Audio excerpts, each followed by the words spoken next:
코로나가 시작되고 대면 예배가 중지된 그때에 저희는 교회의 위기다라는 이야기를 많이 했습니다. 교회란 무엇인가? 또 예배란 무엇인가? 라는 질문들도 던져졌습니다. 거기에 대해서 많이 이야기들을 하고 지금까지도 하고 있지만 여전히 거기에 대한 대답, 정확한 교회가 무엇인가에 대한 해답은 내놓지 못하고 있는 상황입니다. 사람이 어떻게 할 수 없는 이 전염병의 상황에서 우리가 생각할 수 있었던 것은 하나님의 섭리는 우리가 알 수 없다라는 것, 이 세상을 운행하시는 하나님의 섭리를 우리가 어떻게 할 수 없다라는 것, 또 그렇게 우리는 하나님의 섭리를 깨닫고 그 섭리를 따라 살려고 노력해야 된다라는 것, 또 교회가 흩어졌다면 그것은 아마도 하나님의 뜻이 있었기에 지금의 교회가 잘못되었고 하나님의 뜻이 있었기에 하나님께서 교회를 흩으신 것이다 라는 이야기들을 해왔습니다. 교회에 닥친 시련의 원인을 하나님의 섭리에서 찾으려고 해왔습니다. 지금 1년 반이 넘게 이 코로나로 인해서 계속해서 예배를 드릴 수가 없는 상황을 맞이하면서 과연 우리가 처음 생각했던 그 하나님의 섭리라는 것이 제대로 판단했던 것인가? 라는 의심을 품게 됩니다. 그래서 오늘 야고보서의 말씀을 통해서 우리가 뭔가 잘못 생각한 것은 아닌가? 라는 것을 생각해 보려고 합니다. 야고보서는 시작부터 어떤 시련에 대한 이야기로 말을 꺼냅니다. 이 야고보서의 수신자, 야고보서를 보는 사람들이 정확하게 어떤 사람들이었고 그 사람들이 정확하게 어떤 시련을 겪고 있었는지는 알 수 없습니다.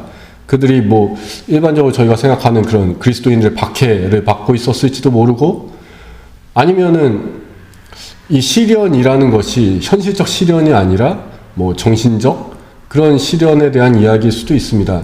당시 워낙에 신앙의 지침이라는 게 하나로 단일화되어 있지 않았기 때문에 이 사람 저 사람 하는 말들이 달라서 그 안에서 성도들 간의 다툼도 있었고 서로 헷갈려 하는 부분들도 많았죠.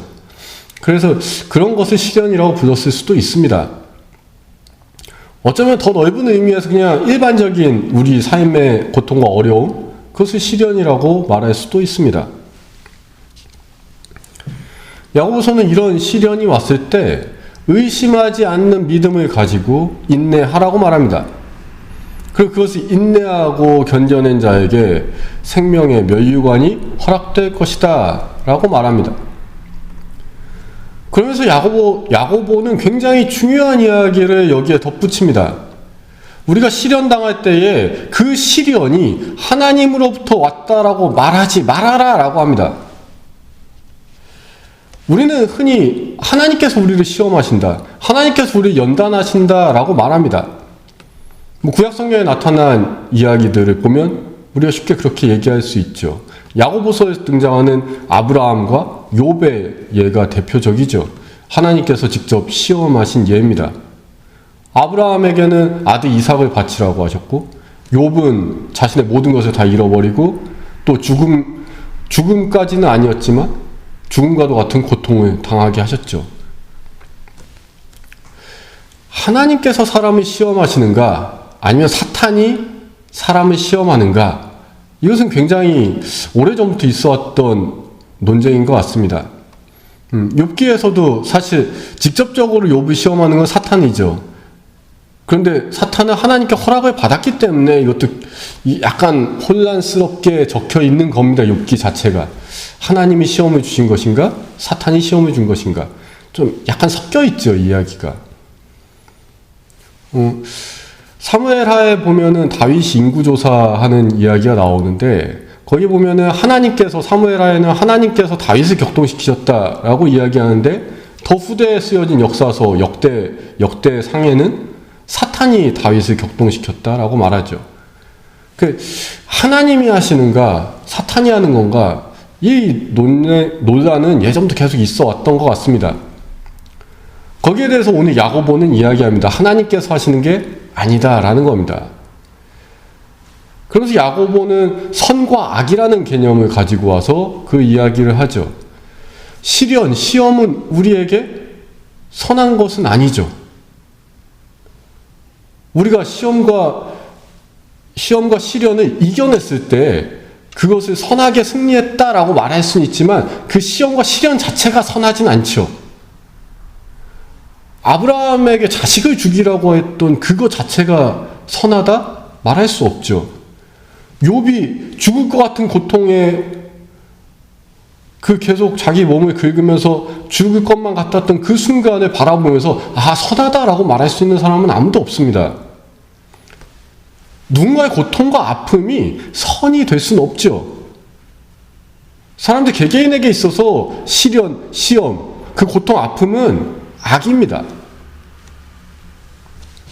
그럼 하나님께서 시험을 주셨다고 하면 하나님께서 그 악을 주셨다라는 건데 하나님이 악하신 분이냐라는 거죠.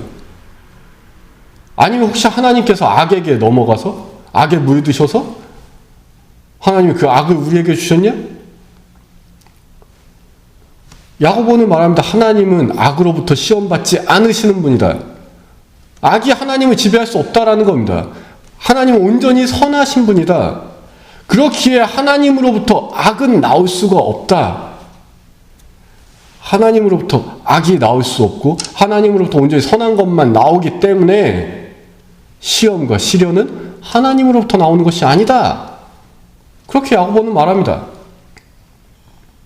그러면 이 시험과 시련은 어디서부터 출발한 겁니까? 왜 나온 겁니까? 왜 우리는 시험을 겪고 시련을 당합니까?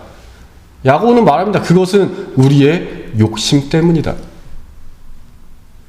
우리 마음의 정욕 때문에 당하지 않아도 될 시험을 당하는 것이고 우리가 시련을 당하는 것이다라고 야고보는 말합니다. 야고보의 이 겉면을 따라서 생각해 보자면 만약에 이 코로나 시대 이후에 어쩌면 당연한 귀결로 지금의 교회가 어떤 시련을 당하고 있고 시험을 받고 있다면 그것은 하나님께서 섭리하셔서 그런 것이 아니라 우리 그리스도인이라 말하던 사람들의 욕망과 욕심 때문이라는 겁니다. 우리의 잘못 때문에 지금 우리가 이 시련을 당하고 있다라는 겁니다.